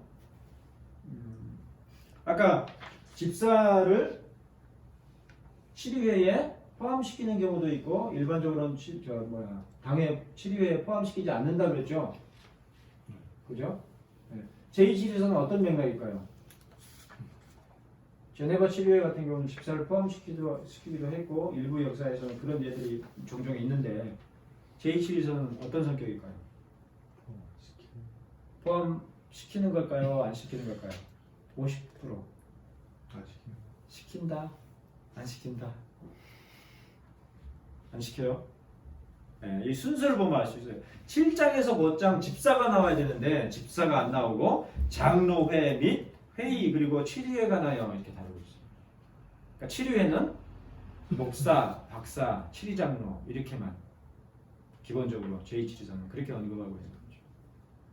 그리고 그런 치리와 구별되는 직무를 수행하는 집사를 다음에서 다루는 그런 내용으로 순서가 되어 있습니다. 네, 그 118페이지에 목사, 교사, 치리장로가 모두 교회 장로라 했을 때 이제 교사도 당에 포함돼서 할 수가 있다는 그런 의미에서 장로라는 거. 역사학에서 그렇게 했던 예들을 첨부를 해놨잖아요. 설명에서. 근데 그렇더라도 목사와 똑같은 성격으로 치리장로와 똑같은 성격은 아니고 예외적으로 허락하는 한에서 그런 식으로 돼 있죠. 필요할 때가 있을 거 아니에요. 이거 목사도 이거 내가 그 강해에 자신이 없다. 성경 말씀 강해에. 그럴 때 교사가 동석에서 그 말씀은요 그런 뜻이에요. 이렇게 정확하게 해주는 그렇게 참여할 수 있는 거죠. 그리고 앞에 111페이지 보면 어떤 선례나 다른 것들에 대해서는 교사가 이제 부담하지 않는다라고 제가 잘못 들은 건지 모르겠는데 그게 불가능하다라는 의미는 아니라고 그게 다른 것에 이제 원래 해야 거기 예외를 언급을 했잖아요. 집중해야 된다고. 아니 뭐 이를테면 그 1차적인 목적은 가르치는 데 집중하는 데 있고 또 한 가지 뭐예요? 담임 목사가 부재일 경우가 있을 거 아니에요. 목사가 지금이야 뭐 대형 어지간한 대형 교회들은 목사 천지지만 여태만 해도 그 지교회에 목사는 한 사람이란 말이에요. 목사, 교사, 치리장로, 집사 이렇게 돼 있단 말이에요. 근데 뭐 아프거나 아니면 어떤 특별한 사정에 의해서 동석할 수 없는 그런 경우에 박사들이 감당하는 그런 예들도 있었겠죠. 근데 그런 경우에는 당회를 통해서 그리고 노회의 허락을 통해서 그렇게 그러니까 지금 같으면은 임시 목사 파송하는 거랑 똑같이 그런 식으로 이렇게 얘기를 하고 있는 거죠. 다른 질서로 구분을 받는다는 데서는 그런 의미 노예에서 그렇죠. 그러니까 자기들이 임의로 결정을 해서는 안 되고 당회에서 하지 그러니까 그런 점에서 이제 노회가 그 부분에 대해서 통보를 노회에서 허락을 받아서 이렇게 한다 할지 아니면 이제 노회가 없었던 경우에는 아직 그 노회가 완성되지 않았던 경우에는 다른 교회 당회가 그거를 판단해서 결정해 주도록 이렇게 하는 그런 예들이 있죠. 그래서 항상 그런 의미에서 이제 넓어지는 회의체 성격이 그런 부분들도 포함되는 거죠. 근데 회중주의는 어때요? 그런 게 없어요. 광의회의 성격이 아주 약해요. 그냥 그 뭐랄까 친교, 연합과 친교 뭐 이런 목적이지 이런 우리 장로교회 같은 어셈블리 개념은 아니에요. 회중주의. 제가 기도하고 마치도록 하겠습니다. 하나님 아버지, 오늘도 다소 어려운 주제일 수 있지만 그러나 하나님께서 택하신 자들로 세움받은 그런 교회, 그리고 그리스도를 머리로 하는 교회가 이 지상에서 가시적으로 드러나는 데 있어서 아주 중요한 직분들인 목사와 그리고 치리장로들에 관하여서 함께 살펴볼 수 있게 해주심을 감사드립니다. 이러한 것들이 다소 어렵고 생소하여서 그저 듣고 잊혀지는 그런 것이 되지 않게 하시고 각자의 형편에서 자신에게 맡겨진 소임을 감당해 나갈 때에 이렇게 배운 바 내용들이 잘 기억이 되고 실질적으로 적용이 되어서 실천될 수 있도록 하나님께서 은혜를 더하여 주시기를 구하나이다. 그렇게 조금씩 하나씩 계획해가는 조국의 교회가 될 수 있도록 하나님께서 은혜로 역사해 주시기를 구하며 예수 그리스도의 이름으로 기도하옵나이다. 아멘. 수고하셨습니다. 고맙습니다.